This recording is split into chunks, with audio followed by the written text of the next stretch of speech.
Setiap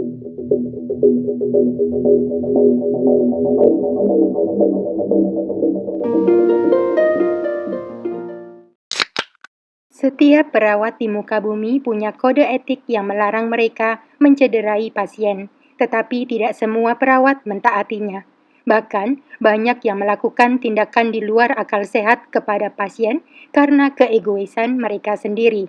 Niels Hogel adalah salah satu contohnya. Selain perawat, Niels Hogel juga berperan sebagai malaikat pencabut nyawa.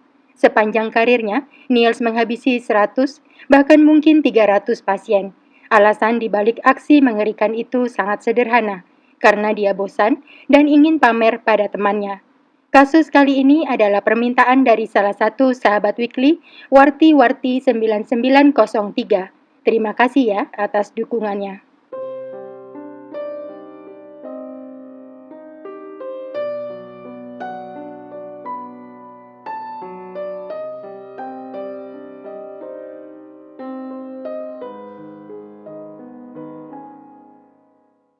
Niels Hogel lahir pada tanggal 30 Desember tahun 1976 di kota Wilhelmshaven, Jerman Barat. Dia bertumbuh dalam keluarga yang harmonis dan penuh kasih sayang tanpa ada kekerasan sama sekali. Masalah datang ketika ayah dan ibunya memutuskan untuk berpisah. Perceraian orang tuanya merubah perilaku Niels yang saat itu masih berusia 11 tahun. Dia selalu ingin jadi pusat perhatian dan jadi malas belajar. Ketika remaja, Niels bercita-cita jadi petugas damkar, namun impiannya itu kandas karena penyakit vertigo yang dideritanya. Setelah itu, dia ingin jadi dokter, namun berubah pikiran saat tahu beratnya pendidikan yang harus ditempuh. Akhirnya Niels memutuskan jadi perawat saja seperti ayah dan neneknya.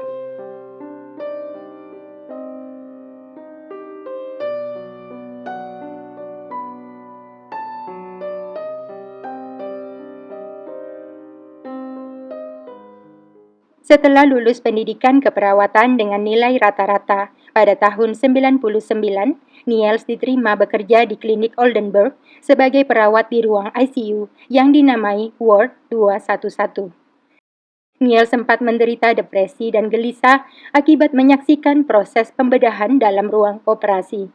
Untuk menghapus pengalaman yang begitu traumatis, Niels tenggelam dalam miras. Pada pertengahan tahun 2001, terjadi peningkatan angka kematian pasien yang sangat mengkhawatirkan di klinik tempat Niels bekerja. Pihak manajemen kemudian menggelar rapat bersama terkait hal itu. Seusai rapat, Niels mendadak mengajukan cuti selama 3 minggu.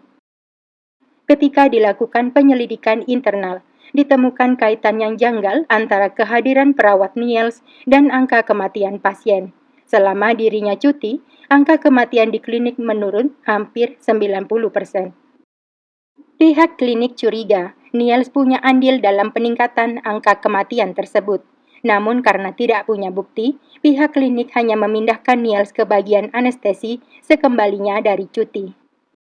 Saat itu, pihak klinik tidak melaporkan kecurigaan mereka kepada polisi, malahan memberi Niels pilihan untuk mengundurkan diri secara sukarela dengan pesangon sebesar 3 bulan gaji atau dipindahkan ke bagian lain yang tidak berhubungan langsung dengan pasien. Niels memilih untuk mundur saja.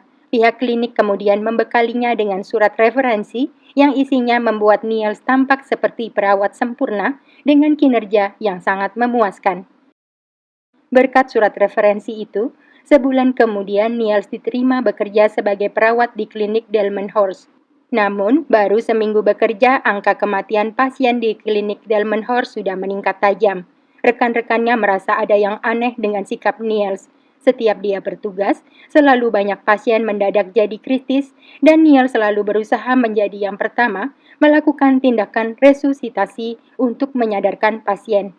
Dalam satu akhir pekan saja, Niels bisa melakukan tindakan resusitasi atau usaha menyadarkan pasien sebanyak 14 kali kepada 5 pasien. Sayangnya, tidak ada bukti maupun saksi mata saat Niels beraksi.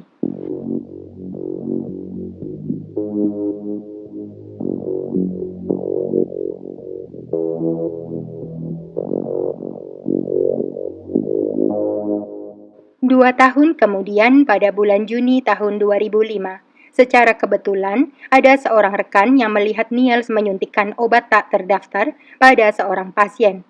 Sesaat kemudian, pasien tersebut kritis, untungnya berhasil diselamatkan.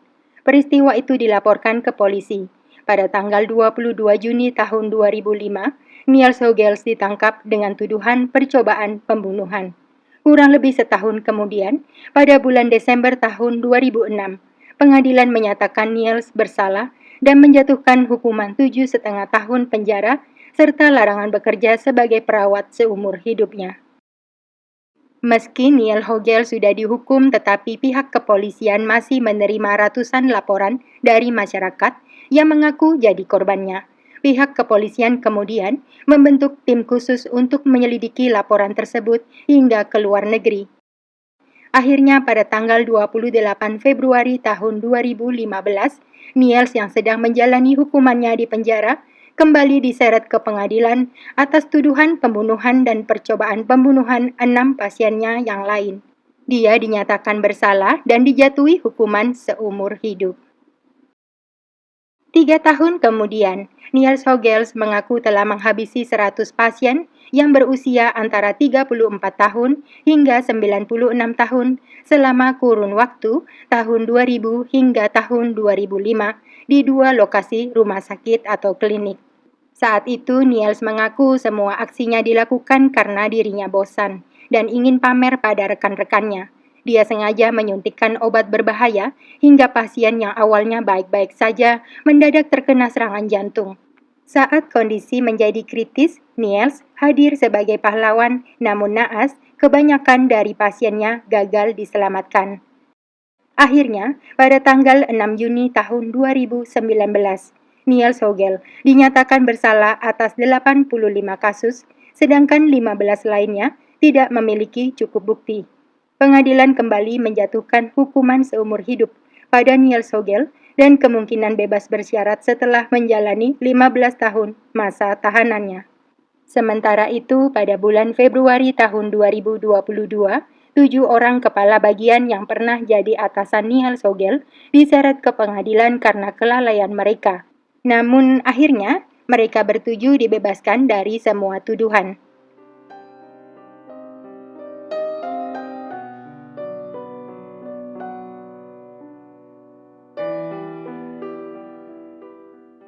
Seorang psikiater forensik yang melakukan analisa pada kondisi kejiwaan Niels Hogel menyatakan bahwa pria itu menderita gangguan kepribadian narsistik akut dan antisosial serta OCD.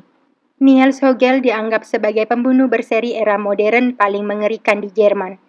Akibat aksinya, pemerintah memperketat sejumlah aturan dan hukum dalam dunia kesehatan di sana. Seharusnya, pihak rumah sakit yang mempekerjakan Niels Hogel juga diberi sanksi yang berat. Karena akibat kelalaian mereka merekrut karyawan, ratusan jiwa jadi korban. Pada tahun 2020, muncul kabar adanya kemungkinan korban Niels Hogel bisa mencapai 300 pasien.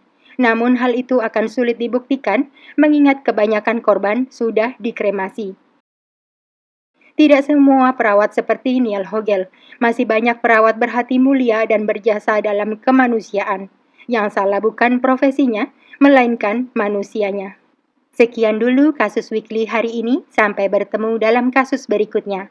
Bila kalian suka channel ini, jangan lupa untuk subscribe, like, dan share ya. Terima kasih.